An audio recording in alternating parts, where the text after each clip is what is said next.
அதிமுக சேர்த்திட்டு இருக்கிறோம். அது அவரை தான் கேட்கணும். அவர்கிட்ட கேட்கிற கேள்வியில எங்கிட்ட கேட்டா எப்படி தெரியும்?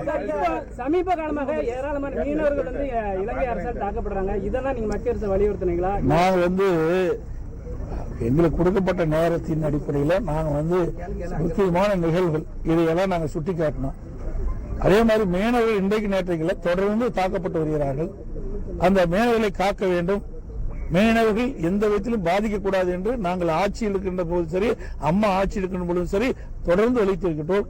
ஆகவே இன்றைக்கு இலங்கை அரசு வேண்டுமென்றே திட்டமிட்டு நம்முடைய மீனவர்களை தாக்குவது, அவருடைய பொருள்களை கொள்ளையடிப்பது, படகுகளை சேதப்படுத்துவது, அவர்களை கைது செய்வதெல்லாம் கண்டனத்துக்குரியது. அதை நாங்கள் ஏற்கனவே சொல்லிட்டு இருந்தோம். நாங்கள் முதலமைச்சர் இருக்கும் சரி, அம்மா முதலமைச்சர் இருக்கிற காலத்திலும் சரி, கைது செய்ய